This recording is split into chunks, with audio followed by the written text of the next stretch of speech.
Sham, give me a hands up when I have to start. Yes, ma'am. Yes, ma'am.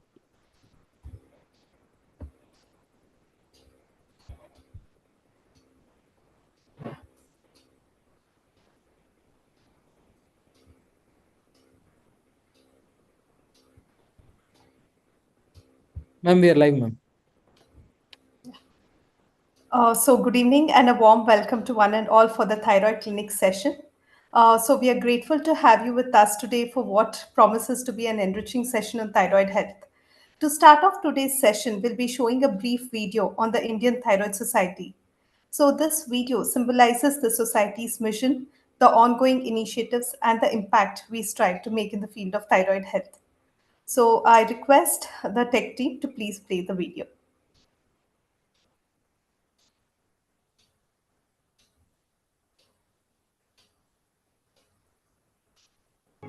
तस्य भासय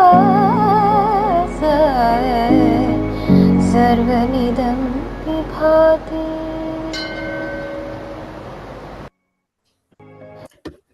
Thank you. The Thyroid Clinics is currently being led by our esteemed coordinators, Dr. Pramila Kalra Madam and Dr. Roma Pradhan Madam, whose definite dedication and leadership has guided us towards the excellence in patient care and education. A warm welcome to you, ma'am. We are honored to have several dignitaries with us today. Dr. Krishna Sheshadri, sir, who is the president of Indian Thyroid Society, Dr. Arun Menon, sir, who is the secretary, and Dr. Mini, ma'am, who is the treasurer. So we are deeply grateful for the invaluable contribution of our esteemed dignitaries. Definitely, their leadership and guidance have been instrumental in shaping the direction of our work. So we are also joined by our dedicated team members, Dr. Chitra Madam and Dr. Vijay Reddy, sir. So together we strive to bring the latest insights in thyroid care. We also invite you to submit your research to our flagship journal, that is the Thyroid Research and Practice. So here is the QR code. Simply scan the QR code to upload your details and share your valuable work with us. We look forward for your contribution, which will help advance the knowledge and practices in thyroid health. We also invite you to become a reviewer for the Thyroid Research and Practice. So again, scanning this QR code will help you contribute to your expertise to achieving research in thyroid health. Again, your insights and feedback will definitely help maintain the high standards of our journal. So now let's go to the today's programs overview for today's session. So we have the case presentation presented by Dr. Ashwini, who is a senior resident in the Department of Endocrine Surgery from King George Medical College, Lucknow, with Dr. Amit Agarwal sir, Dr. Anand Mishra sir, and Dr. Pooja madam moderating and guiding the session. So it's also a pleasure to have Dr. Madhukar Mittal sir, who will deliver his talk on the molecular testing for thyroid cancers, which will be followed by an interactive quiz. Dr. Sumana Reddy will be leading on this engaging quiz at about 8:45. So moving forward, let's get started. So I'd like to invite Dr. Vijay sir to introduce the moderators for the case discussion. Good evening, Dr. Ganavi. Today we are having an interesting case discussion on the topic of outcome of locally advanced DTC. And to present this, we have Dr. Ashwini Rahalkar, who is third year MCH resident, Department of Endocrine Surgery, King George's Medical University. And the session will be moderated by Professor Amit Agarwal, sir. So, sir is now Director, Department of Endocrine Breast Surgery, Medanta Hospital, Lucknow. He's been a past president of ITS and ISOES and Indian Association of Endocrine Surgeons. He successfully trained more than 70 endocrine breast surgeons. Next. So, co-moderating this session will be Dr. Anand Mishra, sir, Professor and Head, Department of Endocrine Surgery, King George's Medical University, Lucknow.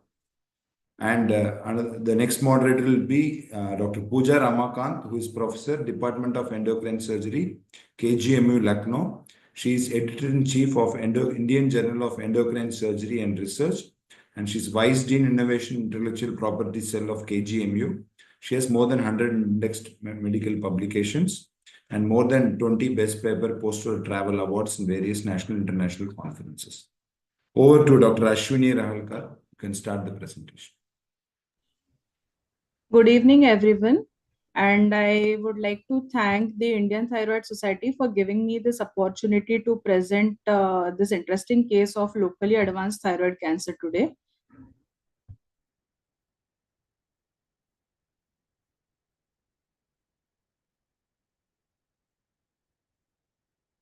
Is the screen visible? Yes, Ashwini ma'am. You can do the slideshow. Okay, thank you. So this is a 65-year-old postmenopausal lady who presented to us in September 2021. She had a long-standing goiter with rapid increasing in size since the past 3 months. She also complained of dysphagia, voice change, and breathing difficulty, which was there since the past 3 months. She did not have any comorbidities and no significant family history. This is the clinical image of the patient in which we can see the left lobe of the thyroid is enlarged, measuring 15 into 10 centimeter, extending 3 fingerbreadths below the angle of mandible up to the left clavicle and laterally extending up to the sternocleidomastoid. It has a nodular surface, which is hard in consistency with restricted mobility on deglutition. The lower border is palpable and there is tracheal deviation to the right. There are multiple enlarged level 3 and 4 cervical lymph nodes, and carotid pulsations are absent on the left side, which is positive Berry's sign. So based on the history and clinical examination, this is we are dealing with elderly lady with a long-standing goiter with rapid increasing in size and compressive symptoms. On examination, it is a hard fixed mass with multiple enlarged lymph nodes and positive Berry's sign on the left side. So clinically, this would be a thyroid swelling, which is most likely malignant in etiology. The patient was evaluated elsewhere. An ultrasound of the neck was done, which showed enlarged left lobe of the thyroid with multiple nodules, solid hypoechoic, wider than taller with irregular margins and few foci of calcifications. Largest nodule measuring 8 into 7 centimeter. It was a TIRADS 5 lesion. She also had multiple enlarged cervical lymph nodes, level 3 and 4, largest measuring 2 into 2 centimeter. A guided FNAC from the thyroid nodule as well as the cervical lymph node was done outside, which was reported to be papillary thyroid carcinoma. We got a core needle biopsy done at our institute, which was suggestive of a follicular neoplasm. To look for operability, we went ahead and did a cross-sectional imaging, and contrast-enhanced CT scan of the neck and thorax was done, which showed a large heterogeneous, just a second, which showed a enlarged left lobe of thyroid along with the left cervical lymph nodal mass. Together, it measured 7 into 7 into 14 centimeter. Here we can see there are foci of calcifications, which is typically seen in cases of long-standing goiter. The trachea is pushed to the right and also it is compressed. It also had infiltration and erosion of the thyroid lamina. Here we can see there is encasement of the carotid artery on the left side and there is non-enhancement of the internal jugular vein on the left side, suggesting a thrombus involvement which extended throughout the length of the IJV. And posteriorly, the planes with the prevertebral fascia were also not maintained.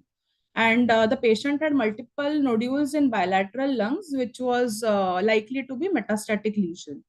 So here we are dealing with initially thought to be a locally advanced malignancy, also had lung metastasis, so turned out to be an advanced thyroid carcinoma. In view of inoperable disease in the form of carotid encasement and ill-defined planes with the prevertebral fascia, we decided to start her on tyrosine kinase inhibitors and was started on tablet sorafenib, which she took for 5 months. However, there was no clinical and radiological response to sorafenib, so the patient was switched to lenvatinib. She received lenvatinib for 10 months. After that, the patient developed cough with expectoration, low-grade fever, night sweats. She was evaluated and found to have pulmonary tuberculosis in January 2023. This is a major problem. A lot of our patients in India especially have this diagnosis of pulmonary tuberculosis. So she was started on anti-tubercular therapy for 6 months. At the same time, lenvatinib was continued. With lenvatinib, she eventually developed hand-foot syndrome and gluteal abscess. She also had newly detected hypertension and hypothyroidism for which she was managed. Patient eventually complained of persistent headache. On evaluation, she was found to have clival metastasis, for which radiation oncology neurosurgery consultation was sought. Neurosurgery did not have any active surgical intervention, and radiation oncology decided to give her 2 fractions of whole brain RT. In October 2023, we got a repeat contrast enhanced CT scan of the neck and thorax done, in which there was partial response in the form of reduction in the size of nodule. The nodule had come down to 43 into 34 into 63 mm. However, still there was erosion of the thyroid lamina. But here we can see the carotid, which was completely encased at the index visit, now had abutment of up to 180 degrees. And posteriorly, the planes with the prevertebral fascia were also showing just abutment and no infiltration.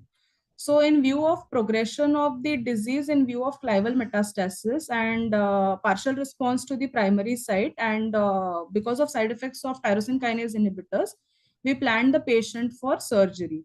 Intraoperatively, the left lobe of thyroid was 8 into 6 centimeter. Multiple nodules were seen. Right lobe was 2 into 2 centimeter. The straps were stuck to the specimen, so had to be excised during surgery. We also did a left-sided modified radical neck dissection for her.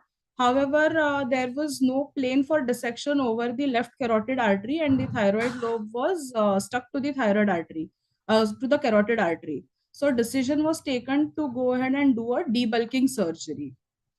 Post-operatively, the histopath came out to be follicular thyroid carcinoma.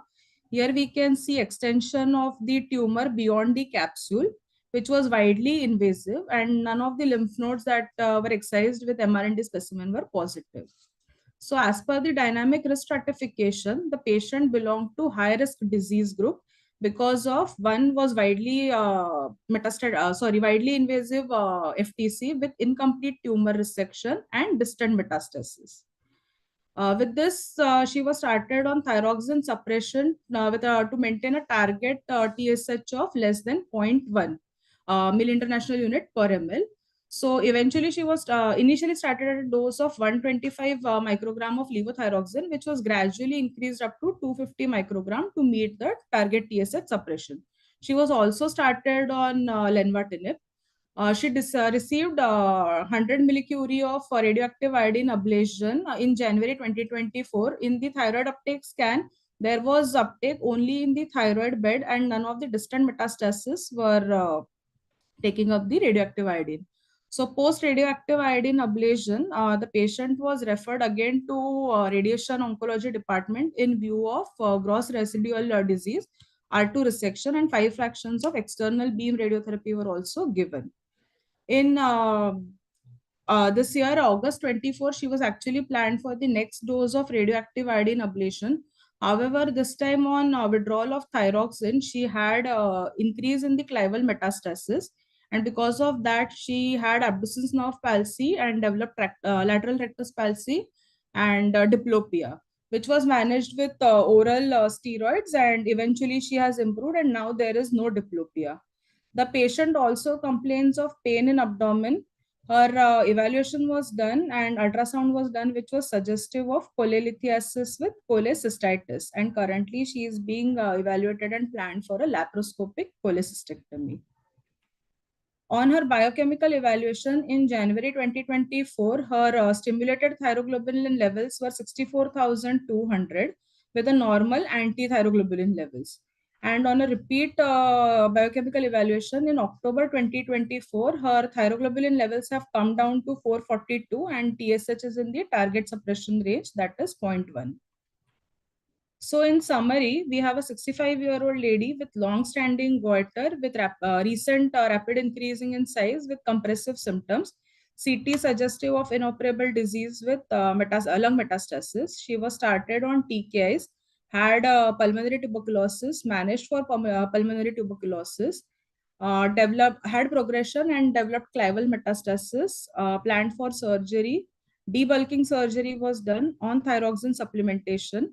Received one dose of high dose of radioactive iodine ablation in the form of 100 millicurie, and also developed radiotherapy to the post-operative bed. When planned for second dose of radioactive iodine ablation, She had worsening of clival metastasis, and because of longer duration of tyrosine kinase inhibitors, she developed cholelithiasis with cholecystitis. So there are a few learning points that we get from this patient. One is the increased progression-free survival with TKIs. Now, since almost 3 years, she is with us on tyrosine kinase inhibitors, and she is doing good. She is able to manage her daily living activities and is having a decent quality of life. And worsening of metastasis can occur with withdrawal of thyroxine, especially in critical areas like brain and spinal cord. For this, the treatment is actually only with oral steroids, but we have to be careful when we are planning on thyroxine withdrawal for such patients.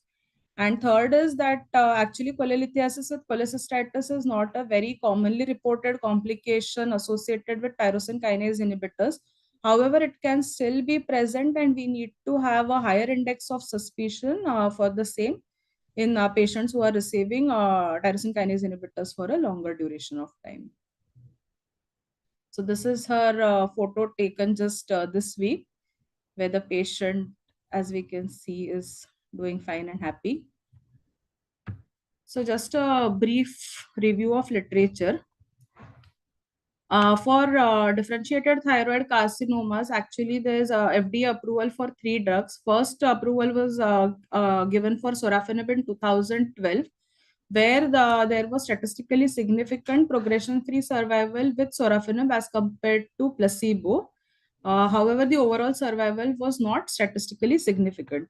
In case of lenvatinib with select trial, it got an FDA approval in 2015. Again, it showed a progression-free survival of 18 months versus 3 months in placebo group, which was statistically significant. But overall survival was again not changed even in the lenvatinib group. And cabozantinib has gotten FDA approval for management of DTCs in 2021, where progression-free survival is again statistically significant as compared to the placebo group. There are few reported adverse effects of the TKIs, which includes palmar-plantar erythrodysesthesia, most commonly observed with sorafenib.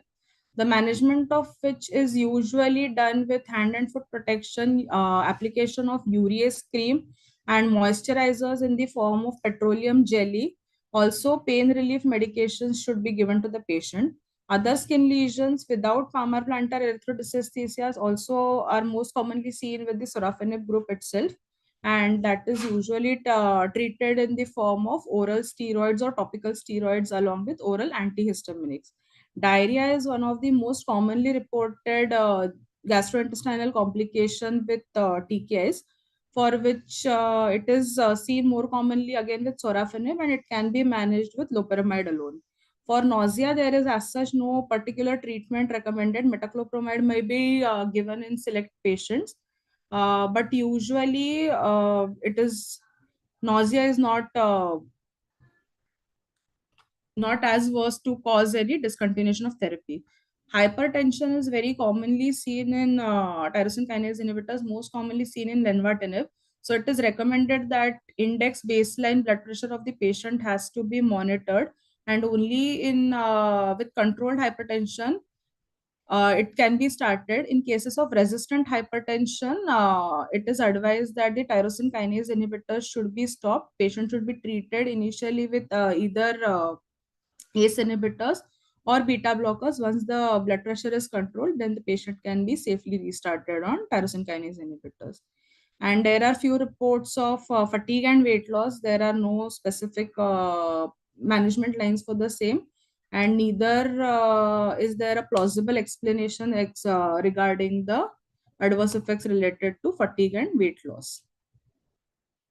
So this is the multicentric study conducted across 4 major centers of endocrine surgery in India, where the response to tyrosine kinase was evaluated. The partial in cases of sorafenib and lenvatinib, both the partial response rate for sorafenib was 71%, and for lenvatinib it was 43%, although it was not statistically significant. Progression-free survival was 30 months for sorafenib group and 35 months for the lenvatinib group. Again, not statistically significant. Adverse effects were more common in the sorafenib group as compared to the lenvatinib group. And overall survival, as mentioned in all these studies, has not actually changed. So this is another article from study from TMH Mumbai, in which they have just measured the outcome of DTC on TK, not specifically done a subgroup analysis for sorafenib or lenvatinib, in which partial response or complete response was seen in almost 77%, and progression of the disease was seen only in 16% of the patients. However, adverse effects were seen in 70 patients, but only 16% of the patients required discontinuation of therapy because of the adverse effect profile. This is our own experience of tyrosine kinase inhibitors that we have given in our center.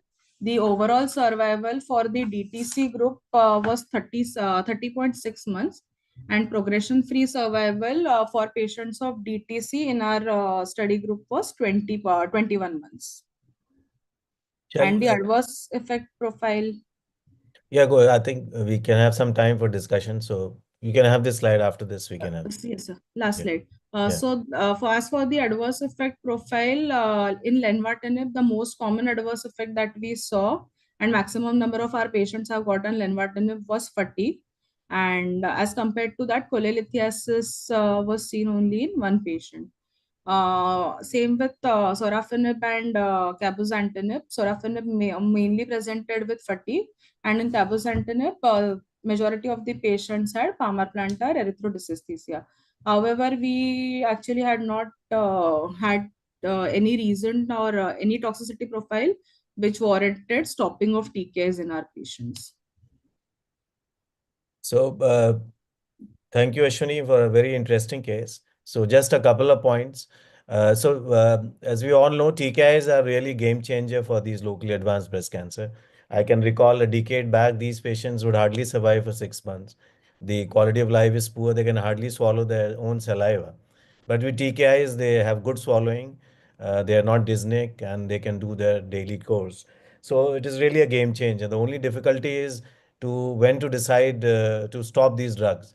So I have a question for you, Ashwini. Do you think you could have continued for 6 months more and then perhaps operated? You could have got a R1 or an R0 resection?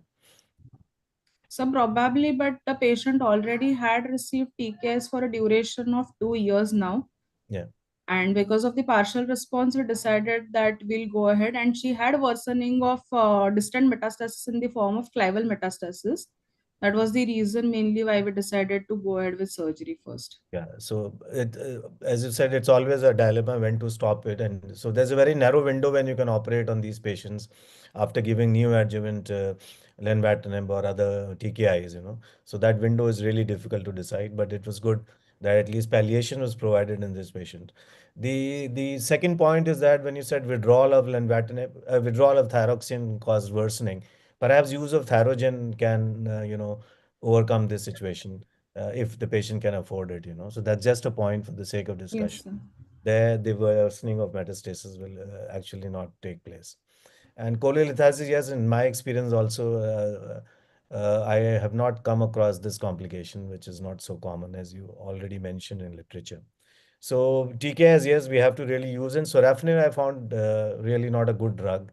After lenvatinib and cabozantinib, I think sorafenib is no longer being used for advanced thyroid cancer. But yes, cost is a factor. They're much cheaper than the lenvatinibs. The third point is, in today's time, perhaps genetic testing would allow you to give a more specific, these TKI, lenvatinib, these are multi-kinase inhibitors, But if you get a genetic testing and if you find that the BRAF is mutated or HRAS is mutated, you can, or NTRK fusions are there, you can give a specific inhibitor, which will be more effective like serpelcatinib and parozentinib, those kind of drugs would be more useful. So perhaps in time to come, when these drugs become available in India, a genetic study. So this is for the viewers, even genetic studies in sporadic thyroid cancers have a lot of value now, Normally you would not associate doing genetic testing for thyroid cancers, but in sporadic thyroid cancers, especially these locally advanced thyroid cancers,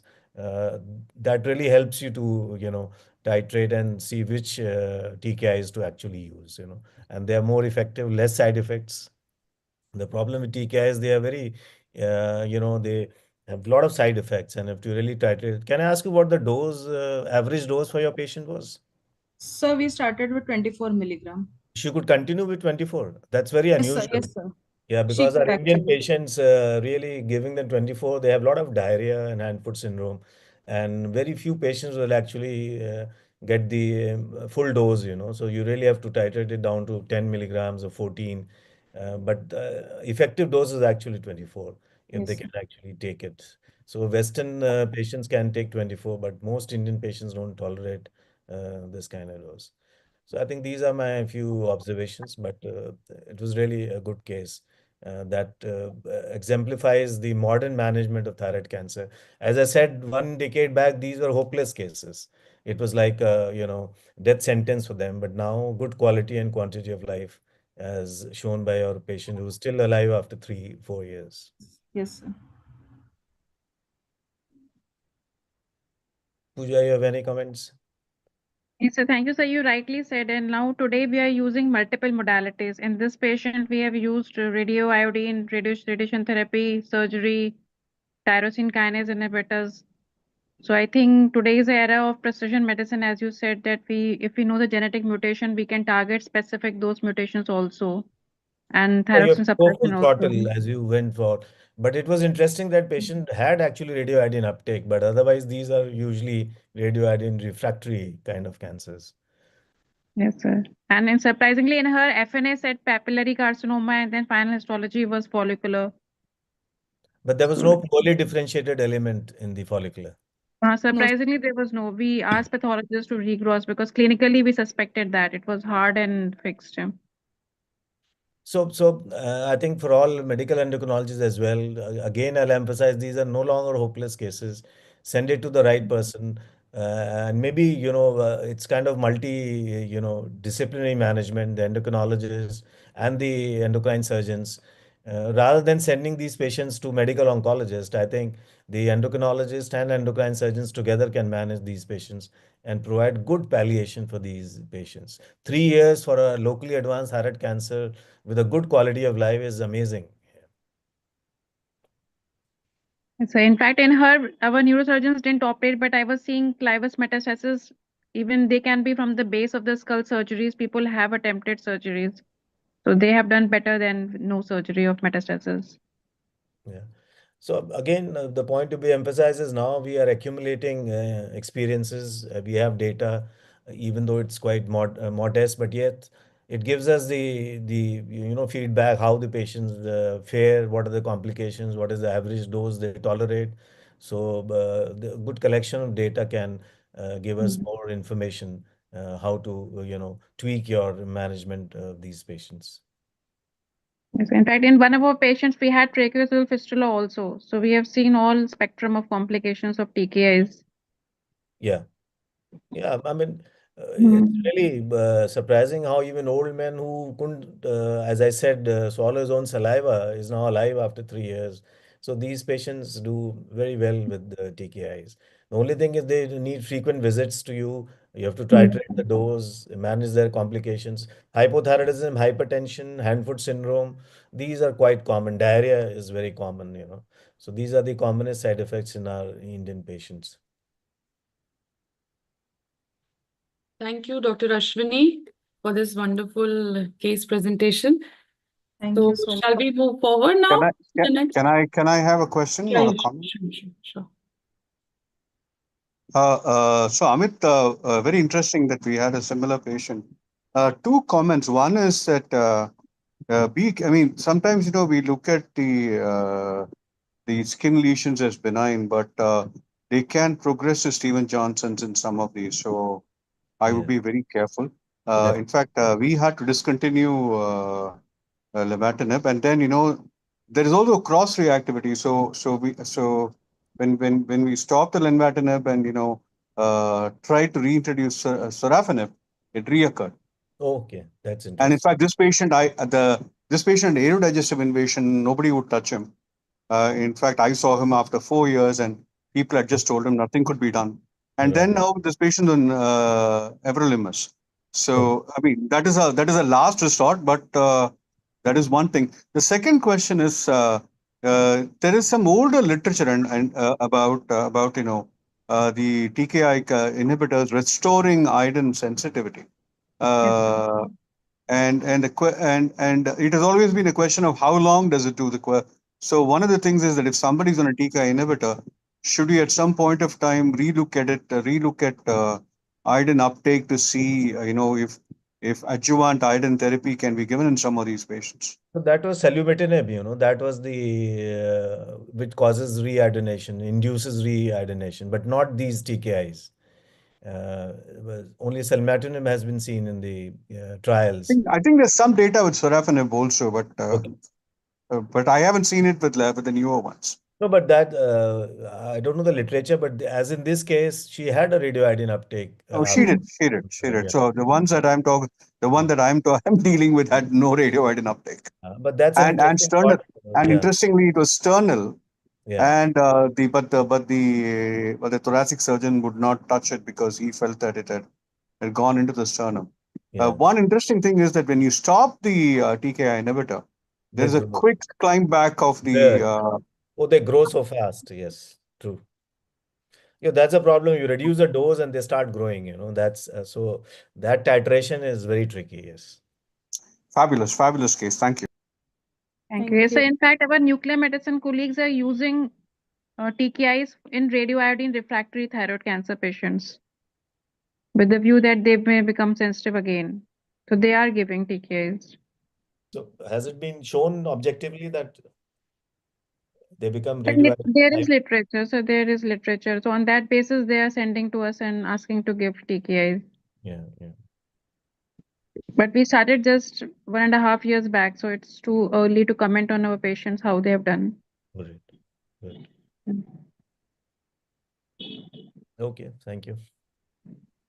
Thank you. Any more comments? Any more queries? Do we have any questions? No, ma'am. Not So any. shall we start with the second session? Yes, ma'am. So yeah, it's my pleasure to introduce Dr. Madhukar Mittal for the next session. He is currently Professor and Head Department of Endocrinology and Metabolism at AIIMS Bhopal. He has 51 national and international publications, 15 book chapters, and he was also former Head Department of Endocrinology at KGMC Lucknow. So I welcome him for an interesting topic, molecular testing for thyroid cancer, which is very pertinent after this case of differentiated thyroid cancer. Dr. Madhukar Mittal. Yeah, thank you, Dr. Roma, and thank you to the Indian Thyroid Society for having me here. And that was an interesting case which we had, which sort of sets up the whole thing. Let me try and share my slides.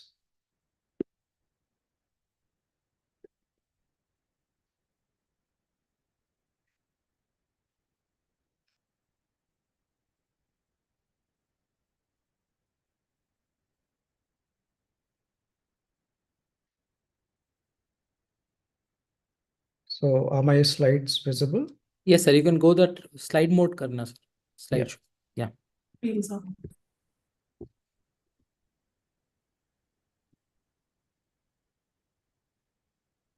So is that fine? No, sir. Not this one, sir. It's in, okay. Yeah. Just this. Done. Good to go, sir. Okay. Right, thank you. So we'll be discussing about molecular testing for thyroid cancer, its applications and the recent advances. Yeah, so if you look at thyroid cancer, we have differentiated thyroid cancer. Predominantly, the majority of this is papillary thyroid cancer. Then we have follicular thyroid cancer, the poorly differentiated forms. You have the others, anaplastic and medullary thyroid cancer. But what we'll be focusing on today is the differentiated thyroid cancer and its various variants. So the differentiated thyroid cancer accounts for around 90% of all thyroid cancers, and there has been an increasing incidence over the last decade. A lot of it in some centers has been due to the non-selective use of neck ultrasound and FNACs. So there's a screening bias. So more and more are being picked up. in much earlier stages. So a lot of these thyroid cancers have excellent long-term prognosis, for which it is even suggested that overtreatment be avoided. But if you look at the history of molecular testing, you had the BRAF mutation analysis as the first molecular test developed for thyroid nodules, followed by the RAS. Then you had the gene expression classifier in 2012, followed by thyroglobulin mRNA testing and the NGS coming up. And then 2014, the Thyroid Cancer Genome Atlas sort of expanded this further. So initially in the 90s, where you had this proof of principle, which expanded further with regards to progression of molecular tests for thyroid nodules and cancer. And with the Thyroid Cancer Genome Atlas and the advanced genetic sequencing, you have a lot of mutations for thyroid cancer being identified to the tune of up to 90% or even more. So this genetic landscape of thyroid cancer has advanced, and the commonly dysregulated cell signaling pathways include the MAP kinase, the PI3 kinase pathways, and the WNT pathways, amongst the others which are there. So if you look at this progressive oncogenesis model,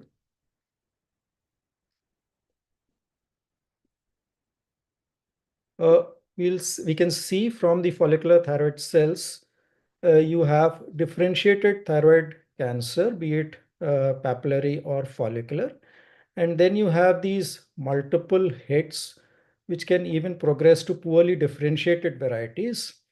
And then various epigenetic phenomena adding to the anaplastic forms of thyroid cancer.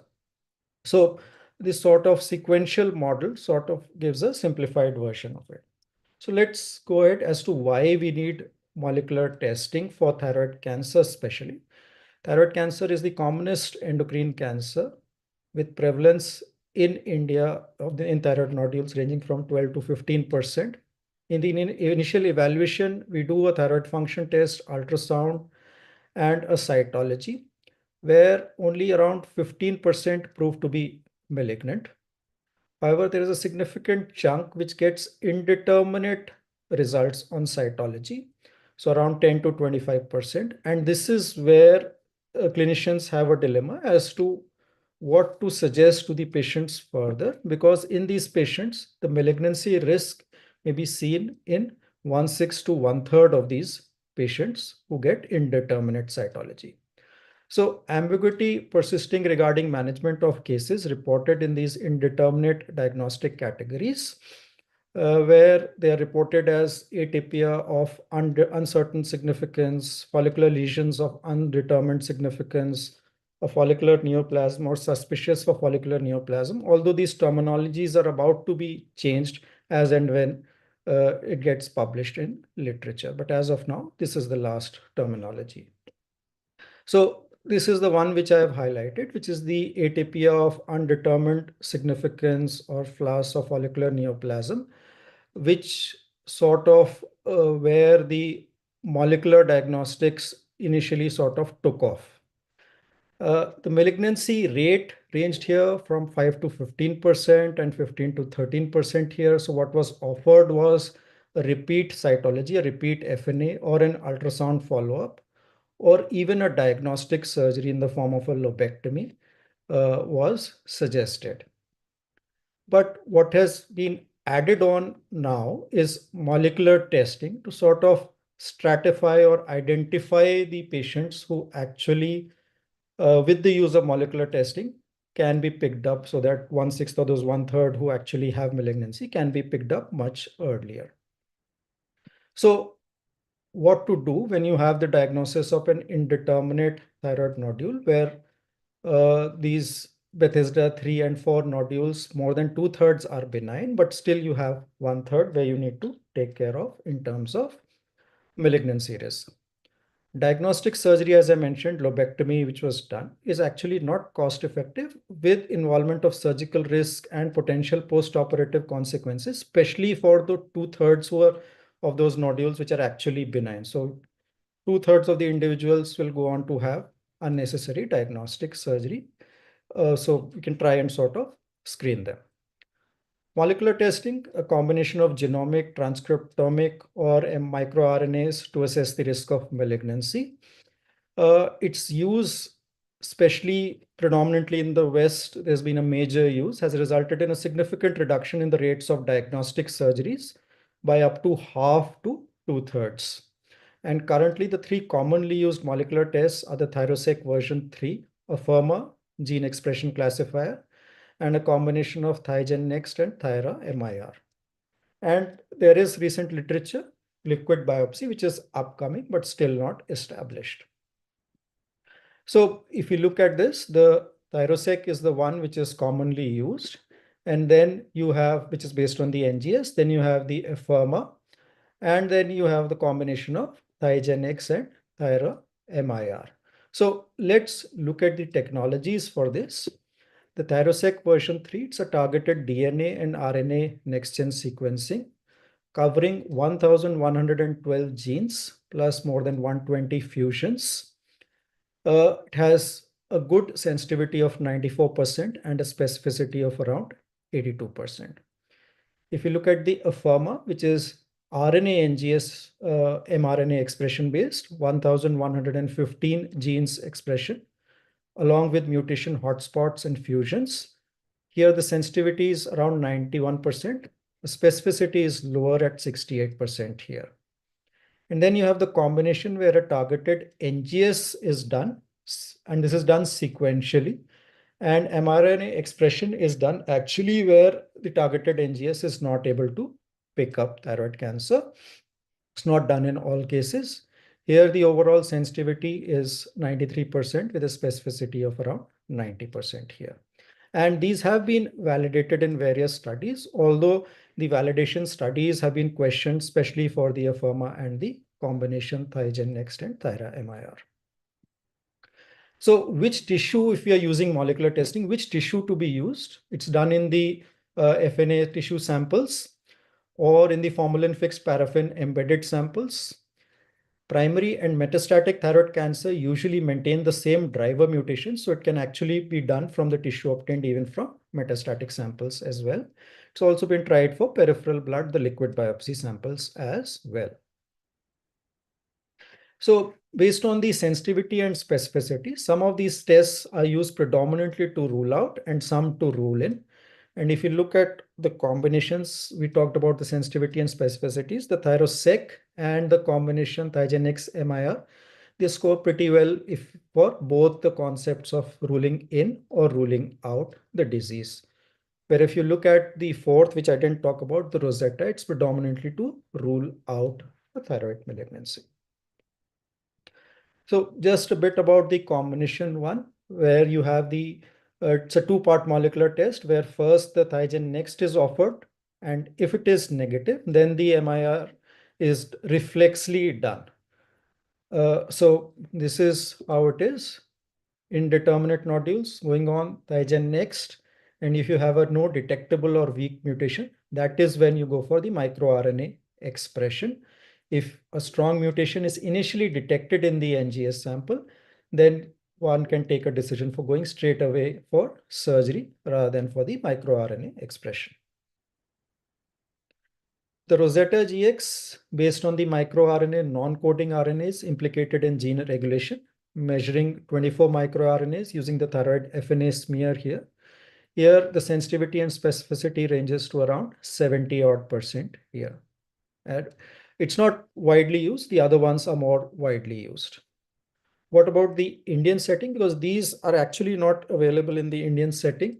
So MedGenome had come up, I think it's 1.5 years with a ThyroTrack test, which is an NGS-based sequencing assay, which covers the single nucleotide variants and intronic deletions along with fusions. So although their site mentions all across, but we have to be careful when we are using molecular testing, especially in the cytology cases. So it's the indeterminate ones, 3 and 4, where this test should be applied, because if it is clearly benign, you don't need, because the yield is very poor. And if it is malignant cytology, then actually there is no need to do for a molecular testing.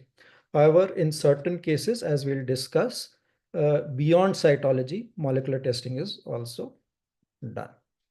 So the sample requirements again for thyrotrack, FNAC fluid, an RNA latter, tissue, or the FFPA tissue block.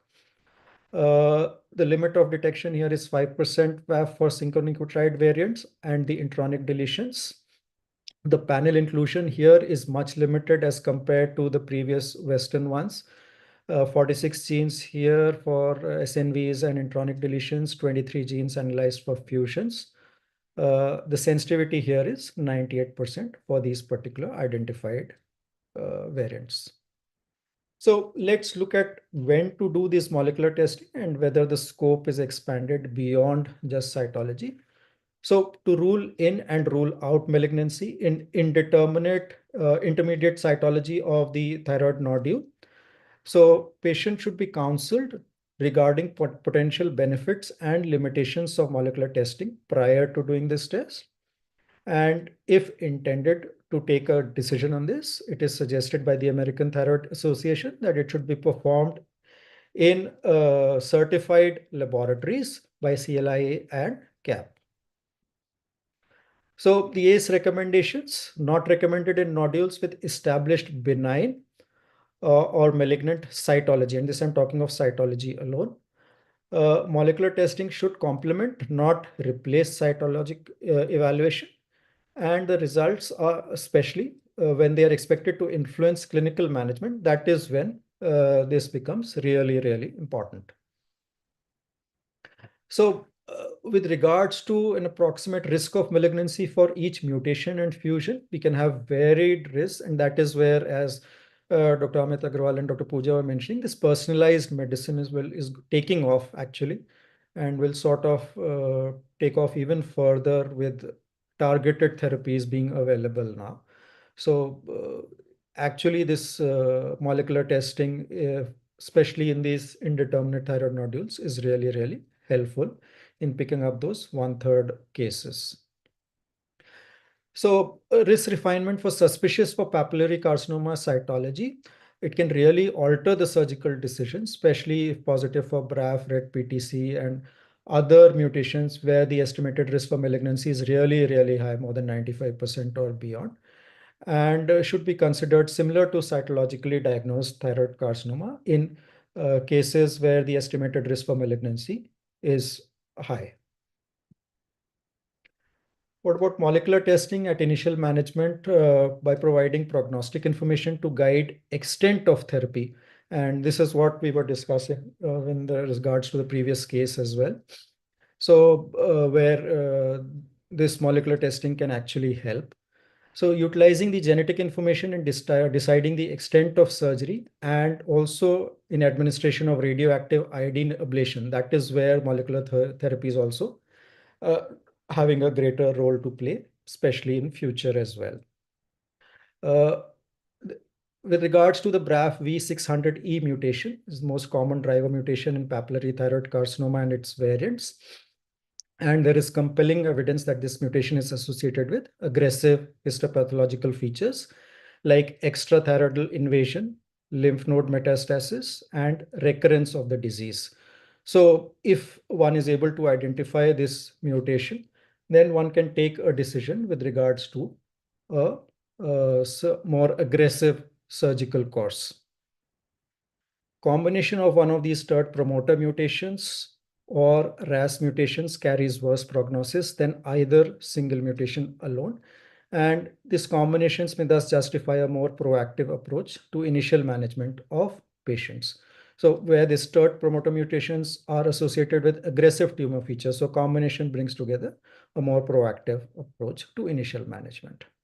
So the risk stratification, although we say in terms of percentages, but actually it's becoming a continuum with individual mutations being identified and then individual risk being placed. So it's actually a continuum, and this sort of will be the future for personalized care and personalized medicine.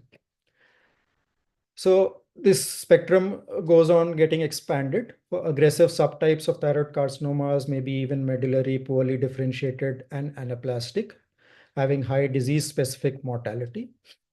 In patients with differentiated thyroid carcinoma developing metastasis, where radioiodine therapy is the standard of care.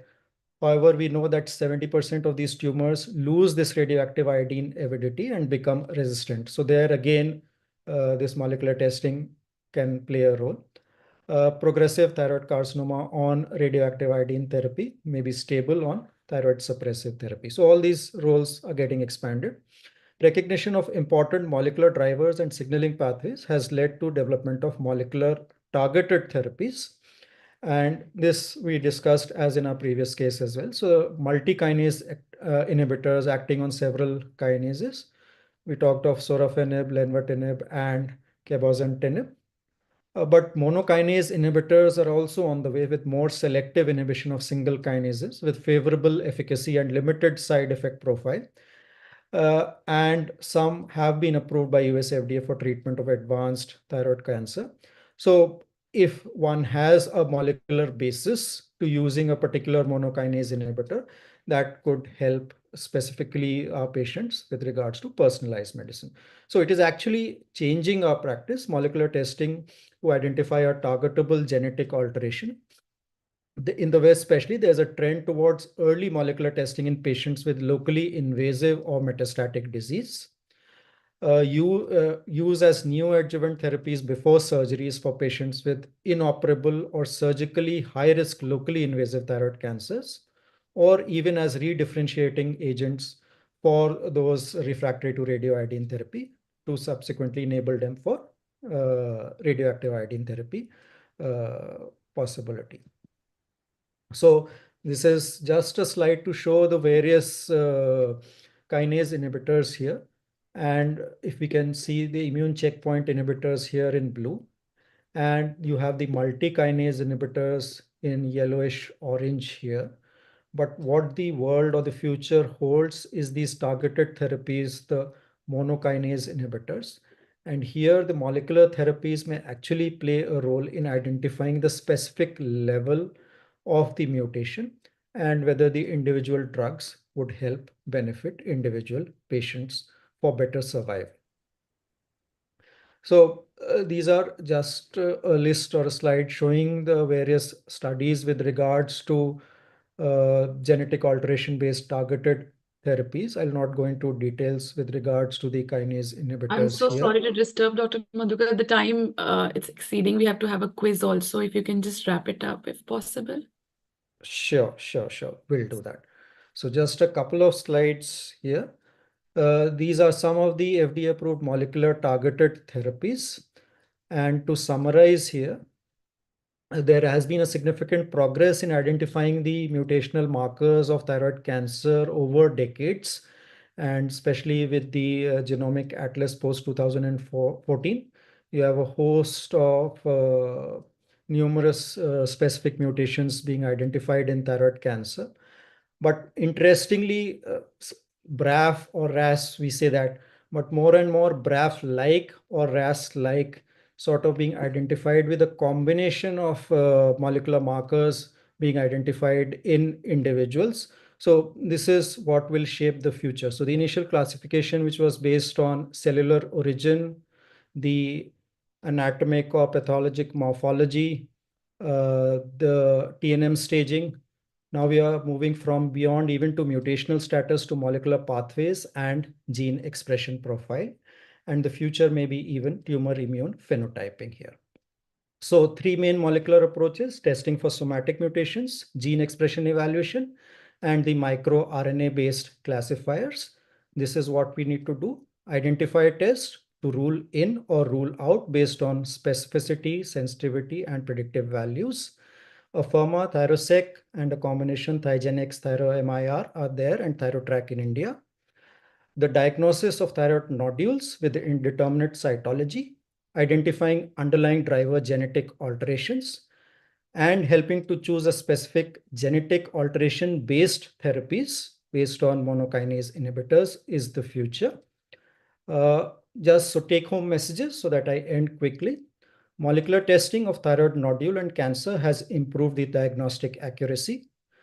its role has expanded in deciding the initial extent of surgery, the prognostic importance of various molecular markers, which can alter the approach to follow-up, and more insight in targeted systemic therapies after discovery of various molecular variants and fusion forms, leading to personalized care in thyroid cancer and better survival for our patients.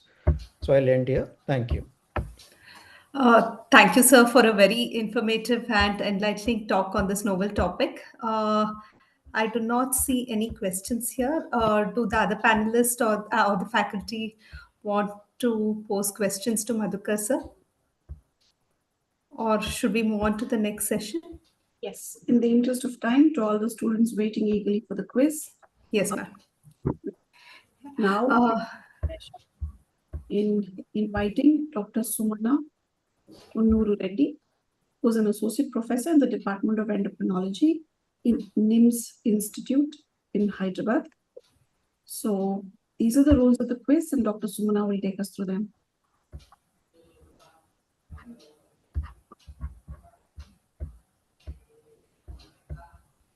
Over to you, Dr. Sumana. Okay. Firstly, I would like to thank Indian Thyroid Society for giving me the opportunity today. So, can we proceed with the quiz? Yeah. Okay. Oh, I'm supposed to brief. Okay. To participate in the quiz, click on the button, which is the attend quiz button, and then given on the screen, which is being live streamed.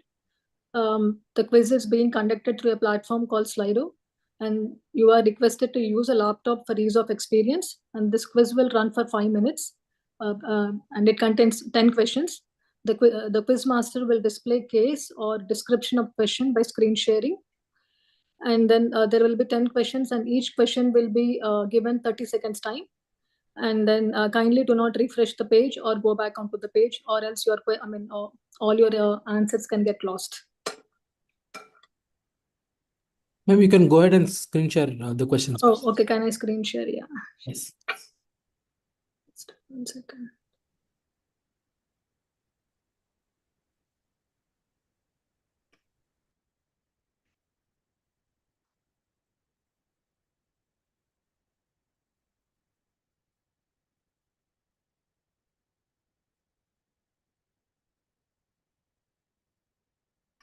Are you able to see my screen? Not yet, ma'am. Oh, not yet. Just.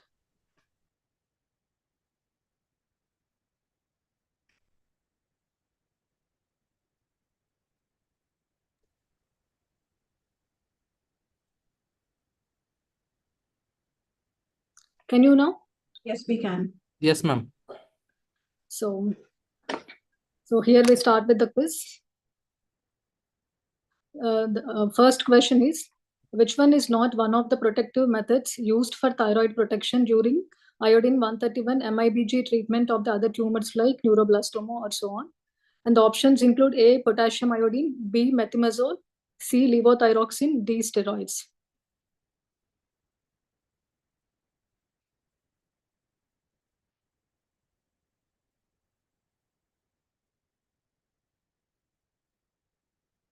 I'll wait for the queue to move on to the next question. Yes, ma'am. I'll let you know, ma'am. Yeah. Yeah, sure. Yeah.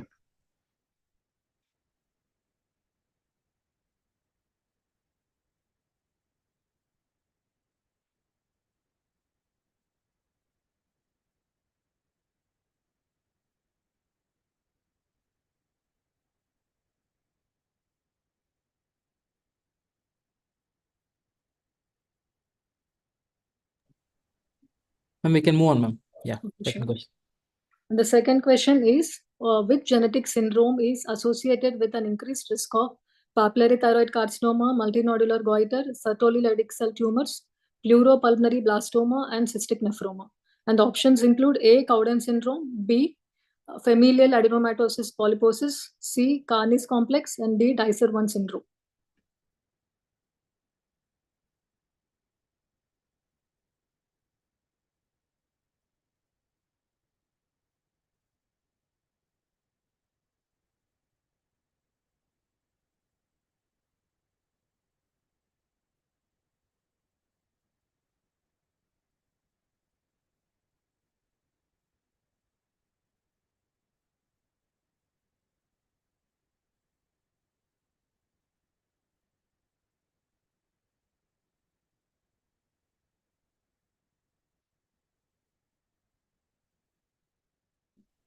Next question, ma'am. Yeah. There's a clinical question. A 37-year-old man is found to have a left thyroid nodule, and the ultrasound reveals a 4.6 centimeter hypoechoic nodule without any calcification or hypervascularity, and also without any suspicious lymph node.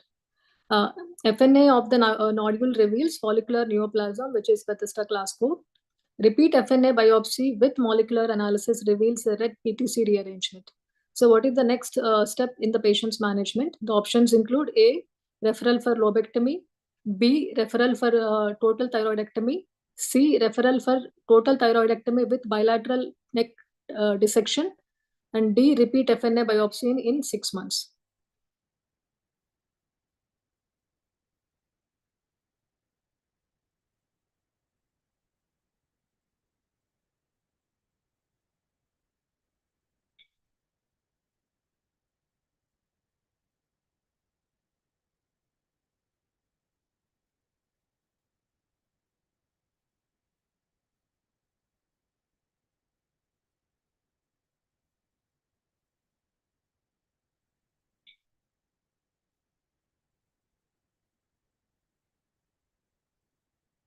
Next question, ma'am. Sure. Active surveillance is increasingly advised for low-risk papillary microcarcinoma, and which statement is true regarding active surveillance of papillary thyroid carcinomas? Option A includes patients with PTZ and multiple lesions are not candidates for active surveillance.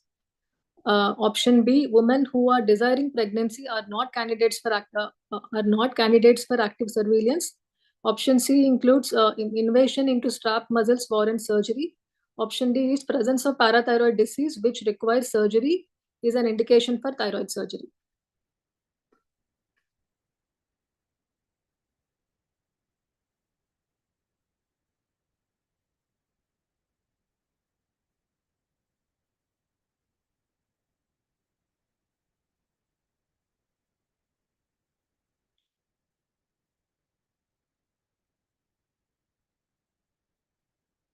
Next question, ma'am.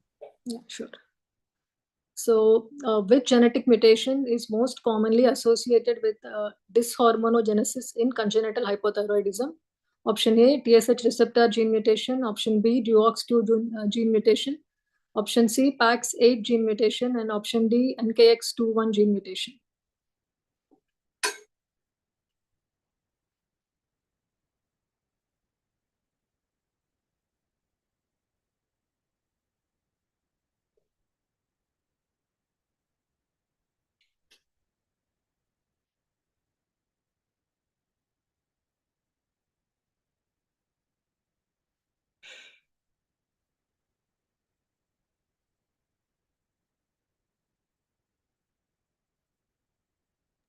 Ma'am, next question, ma'am.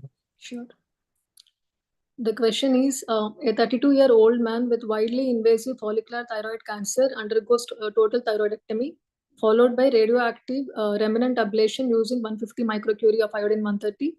And then he subsequently develops lung metastasis and is treated with an additional 200 microcurie of iodine 131 with an objective decrease in the size of the lung metastasis and reduction in the serum thyroglobulin levels. So which of the following is the most likely adverse effect from this patient's radioiodine therapy? Option A, azoospermia. Option B, hypoparathyroidism. And option C, increased risk of dental caries. Option D, leukemia.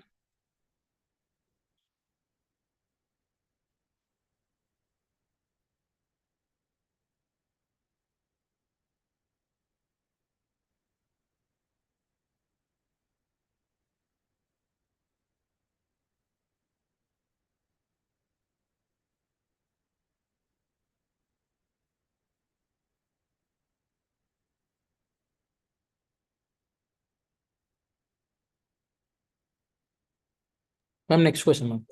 Sure.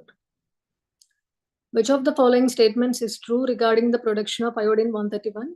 Option A, iodine 131 is produced directly from uranium fission. Option B, iodine 131 is produced by neutron irradiation of tellurium. Option C, iodine 131 is synthesized from stable xenon isotopes. Option D, iodine 131 is formed by the radioactive decay of cesium 137.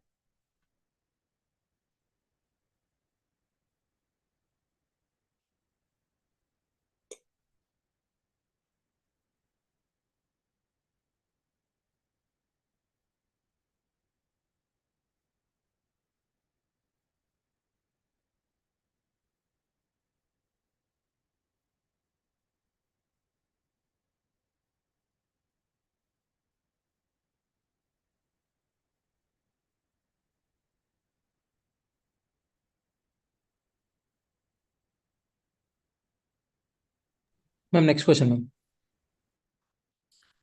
So, which statistical features qualify for rule out test? Option A, high sensitivity, high negative predictive value. Option B, high specificity and high negative predictive value. Option C, high sensitivity and high positive predictive value. Option D, high specificity and high positive predictive value.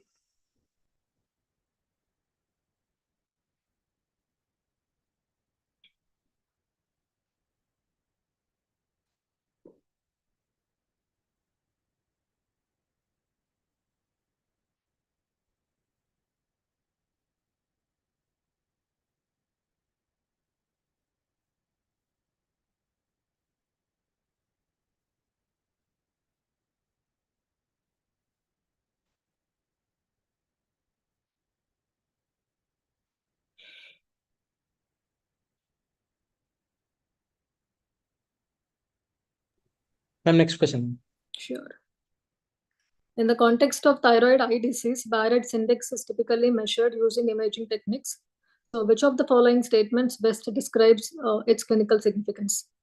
Option A, it helps predict the risk of corneal ulceration due to exophthalmos. Option B, it assesses the degree of optic nerve compression by measuring intraocular pressure. Option C, it quantifies the enlargement of extraocular muscles within the orbit to assess thyroid eye disease severity. Option D, it determines the thickness of the orbital septum as a predictor of thyroid eye disease progression.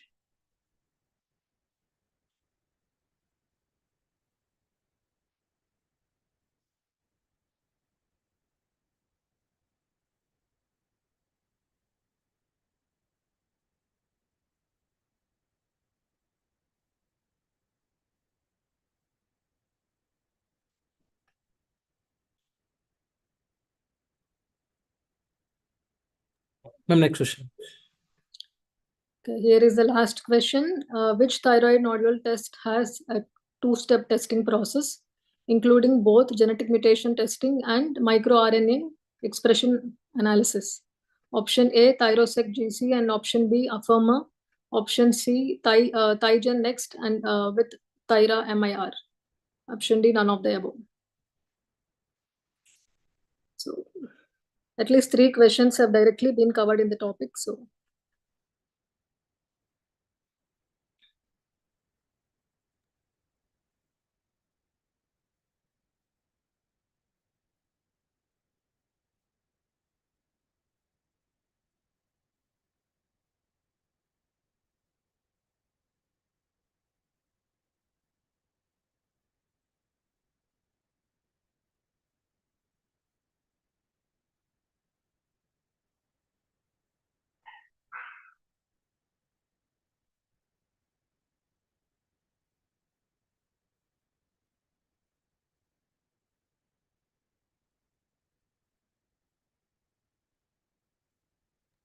Ma'am, it's done, ma'am. Yeah. So this is the end of the quiz. More than 60% of the questions are related to thyroid cancer, keeping in mind with today's topic. Yeah. Thank you. So, ma'am, should I go ahead and discuss the MD quiz answers? Yes, Dr. Sumna.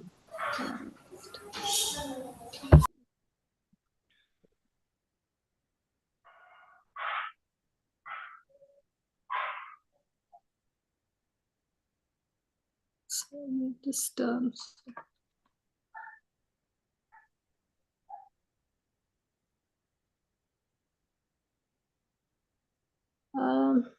Mr. Sham, can you try and share the slides of the... Yeah, I think it just got open. Okay. So now I'm going to reveal the answers for the quiz, which was conducted for MD physicians. The first question is, which is not an indication to treat subclinical hyperthyroidism? Options were osteoporosis, atrial fibrillation, heart disease, and peripheral neuropathy. The correct answer is D, peripheral neuropathy. So I'm just going to quickly run through the answers as we are in short of time. The second question was, what is the condition associated with calf muscle hypertrophy, muscular weakness, elevated creatinine kinase levels, and high TSH levels in a child. Options were Kocher-Debré Semiline syndrome, Pendred syndrome, C. von Wijk-Krumbach syndrome, D. Hoffman syndrome. The correct answer is A. Kocher-Debré Semiline syndrome. The muscular pseudohypertrophy is a very characteristic feature of this condition.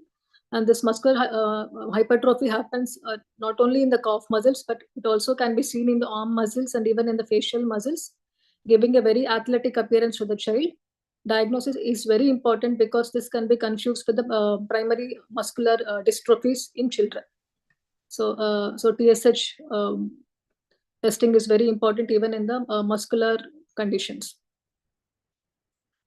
And the third question was, a 46-year-old woman with long-standing hypothyroidism is referred because of increasing levothyroxine requirements. Previously, she had maintained her TSH with 125 mcg. However, over the past 2 years, her requirement is as high as 600 micrograms, but still without good biochemical control. She reports strict adherence. However, on physical examination, there is no goiter, but a large abdominal mass is noted, which extends into pelvis. The tumor is most likely to contain excessive amount of which of the following mutation. So options include monocarboxylase transporter 8, option B pendrin, and option C sodium iodine transporter. Option D is type 3 deiodinase, which is also the right answer. So the type 3 deiodinase, its main function is to deactivate the active hormones, which are T4 and T3. T3 is usually expressed in the fetal tissues or like liver, cerebral cortex, etc. And it is also expressed in the placenta. And in the placenta, its function is mainly to block the T4 levels from mother to the fetus. So thereby preventing the exposure of fetus to excess of thyroid hormones. However, it goes into dormant state in adult life, but this can get reactivated in several disease conditions like inflammation or cardiac hypertrophy and mainly many tumors. So this expression of this enzyme can lead to a state of consumptive hypothyroidism where there is high TSH and low T4, and also high reverse T3. So this high reverse T3 is the characteristic feature which can clinch the diagnosis. And also one more interesting feature about this disease is usually patients will require very high amounts of levothyroxine to to achieve biochemical euthyroidism, because it is a consumptive hypothyroidism. All the T4 and T3, it keeps on getting deactivated. Normally, in adults, we would give a dose of 1.6 microgram per kg. In children, about 10 to 15 microgram per kg in the neonates. But in this condition, they might require even up to 30 microgram per kg to control the disease. And then fourth question is, what is the recommended time frame for newborn screening to detect congenital hypothyroidism? Options were within the first 24 hours of life. Option B between 48 and 72 hours of life. And option C is after 1 week of life. And option D is at 6 months of age. And the correct answer is between 48 and 72 hours of life. This is mainly because by this time period, the initial surge of TSH levels which occurs in the neonates, that would subside, and thereby it prevents the false positive and false negative results. And the fifth question is, at what age is it recommended to reassess thyroid function to confirm the need for continued treatment in congenital hypothyroidism? Options A, 3 months, and option B, 1 year, option C, 3 years, and option D, 5 years. The correct answer is option C, 3 years. Because this is mainly because by this age, the brain development, which relies heavily on thyroid hormone, is largely complete. So thereby, this allows us for a period of temporary withdrawal of thyroid hormones, and then we can do our investigations and then decide whether to continue treatment if it is a temporary or if it is a transient state or a permanent condition, permanent hypothyroidism. And the sixth question is, a 42-year-old man is referred for the following TFT. TSH is 12.1, free T4 is 1.3. He is asymptomatic and findings on physical examination are normal. And the further investigations reveal a negative TPO and negative thyroglobulin antibodies. And thyroid ultrasound is also normal. one of the patient's 2 children also has a similar laboratory results. So which of the following is the most likely cause of this patient's abnormality? Options are A, adrenal insufficiency. Option B, excess selenium exposure. Option C, resistance to thyroid hormone. Option D, TSH resistance. And the correct answer is TSH resistance. So this is also known as a familial non-autoimmune hypothyroidism. Large TSH elevations are generally found in patients with homozygous or compound heterozygous mutations. But however, the T3 and T4 levels are within normal limits, including free hormone levels. And thyroid ultrasound is also normal, but very rarely even modest hypoplasia can be seen. So basically, it is an familial non-autoimmune hypothyroidism.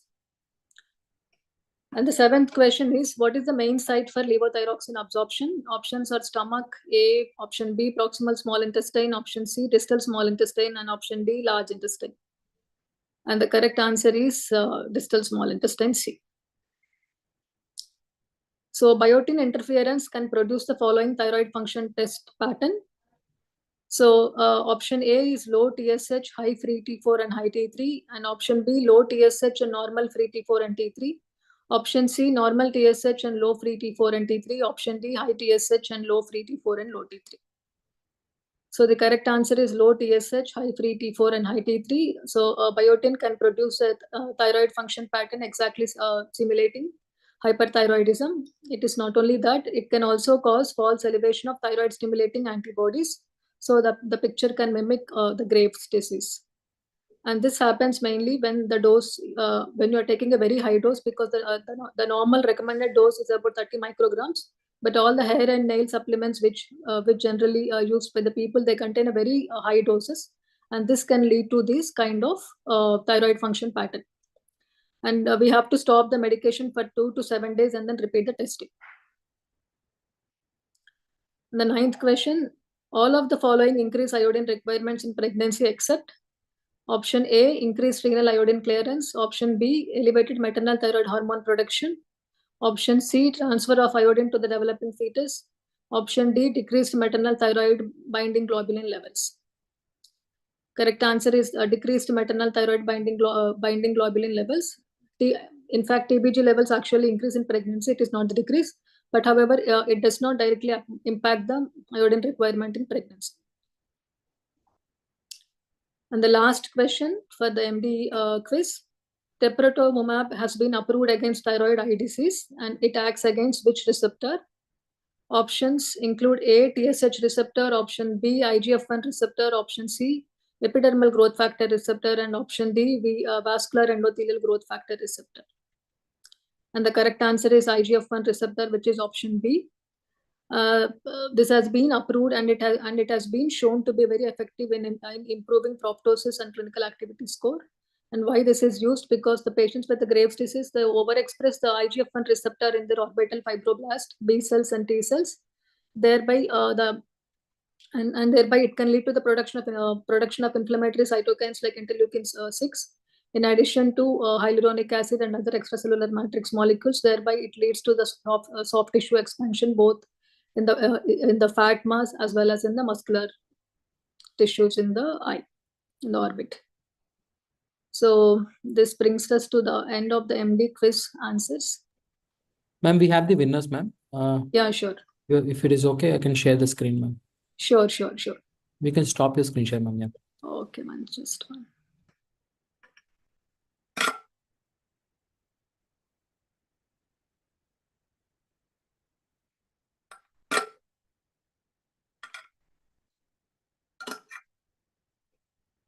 Yeah, I stopped sharing.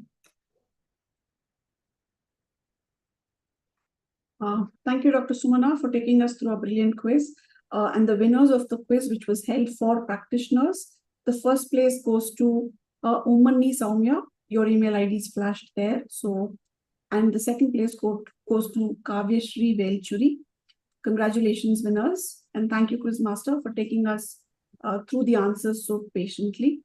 With this, may I now request you to share the answers for the DM quiz? Yeah. Sure, ma'am. Just one second.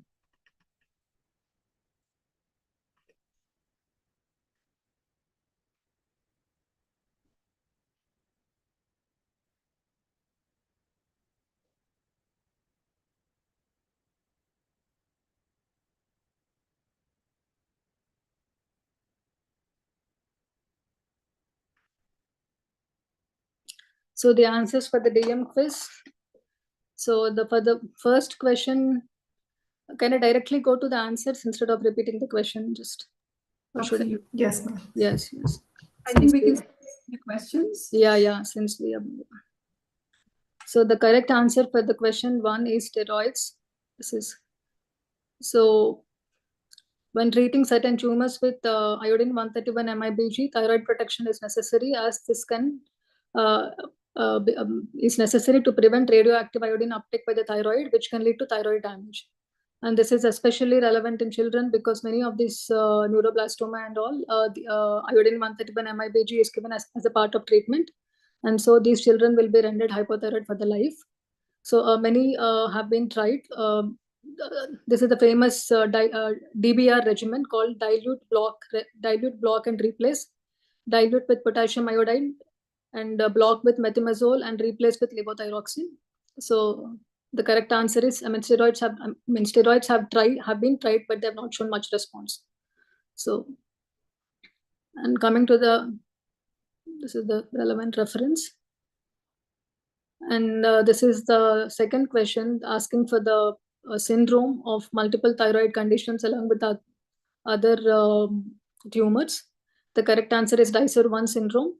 The Dicer-1 syndrome is characterized by ovarian Sertoli-Leydig cell tumors, pulmonary blastomas, lung cysts, cystic nephromas, embryonal rhabdomyosarcomas, benign and malignant thyroid lesions. Amongst the thyroid conditions, MNG is the most common condition. And the lifetime risk of thyroid cancer is 16 times high. Follicular variant of papillary thyroid carcinoma and minimally invasive follicular carcinoma are common. And the most cancers occur before 40 years, the peak incidence being 10 to 20 years. So cancers can occur as early as in the second decade. So screening of the ultrasound is recommended at 8 years for this condition. And the third question was a clinical question where FNA reveals for Bethesda class 4 follicular neoplasm with a repeat FNA with molecular analysis revealing RET PTC rearrangement mutation. So what is the next step? I think this was covered already in our discussion today. So the correct answer is option B, referral for total thyroidectomy. Because the presence of RET PTC mutation, it has a very high positive predictive value. The chances of malignancy goes to as high as 80 to 90% or even more than that. And so the correct answer is referral for total thyroidectomy. And the fourth question is about the regarding the active surveillance, and the question was asking regarding the true statement amongst all these. So what is the true statement? The true statement is option D. The presence of parathyroid disease which requires surgery is an indication for thyroid surgery. All the other options are actually in fact not true. So these are some of the indications for this for surgery in papillary microthyroid carcinoma.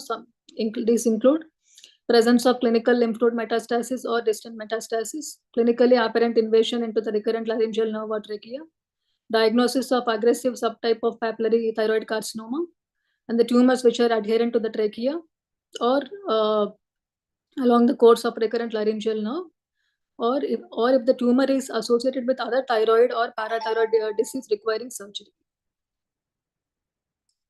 And the fifth question was the most common genetic mutation in congenital hypothyroidism due to dishormonogenesis. So the correct answer is DUOX2 gene mutation. So this is an enzyme mutation in this gene. It can impair the production of thyroid hormone. So that is why it is the most common cause. The rest are on PAX gene 8. PAX gene 8. This is mainly related to thyroid dysgenesis. That is the developmental abnormality, but not the dishormonogenesis. Similarly, NKX21 is also related to the thyroid dysgenesis. And question 6 was where the patient was receiving multiple radioactive iodine doses to control the disease, where the patient had the lung mets. And the correct answer includes increased risk of dental caries.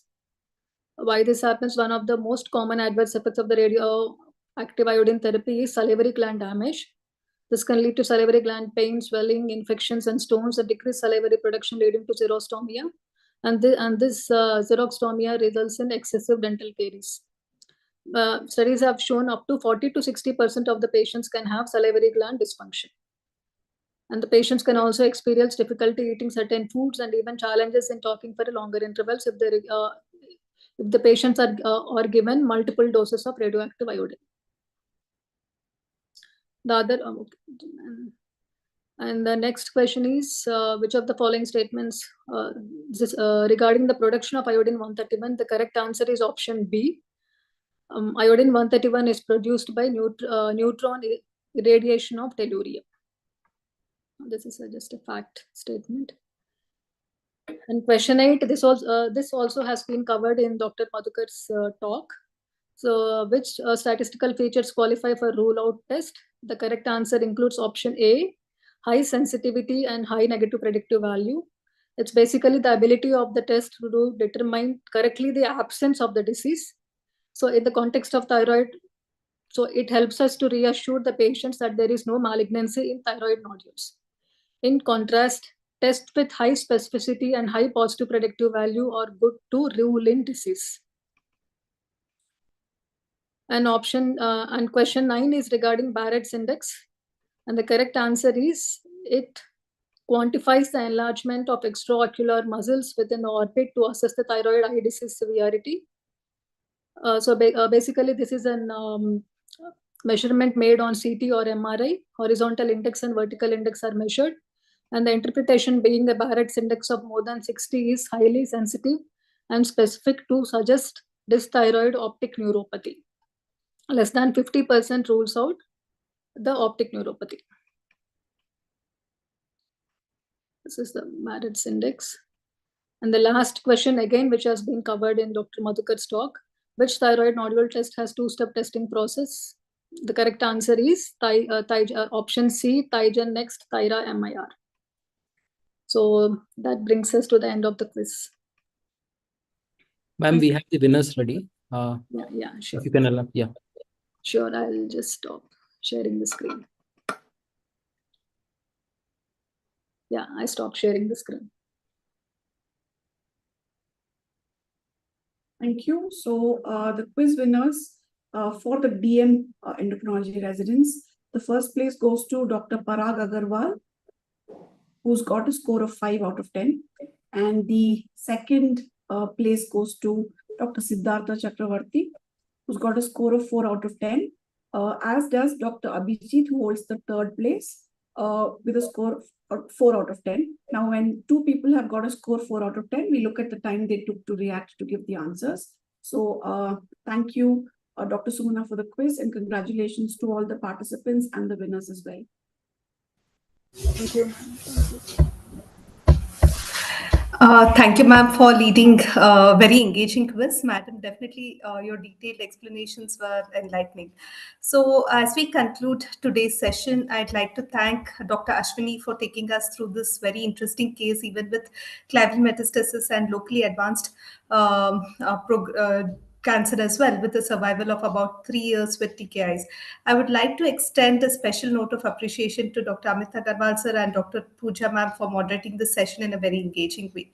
And special thanks to Madhukar sir for enlightening us on the role of molecular testing, which definitely can be considered as a groundbreaking innovation in the management of thyroid cancer. Sumna madam, your quiz has been very thought-provoking to all our residents. Thank you, ma'am. So we hope this session has been very valuable and informative for all of you. So our next thyroid clinic session is scheduled for the December 11th. So we look forward again to welcoming you all for a thyroid clinics which is filled with knowledge and insights. We again invite you to submit your research on the thyroid disorders to our flagship journal, that is Thyroid Research and Practice, by scanning the QR code. We also invite you to pick up a reviewer for the Thyroid Research and Practice by scanning this QR code and help maintaining the high standards of our journal. So thank you all for joining, and we'll be pleased to see you all on December 11th. Thank you so much. Thank you. तस्य भासय सर्वमिदं विभाति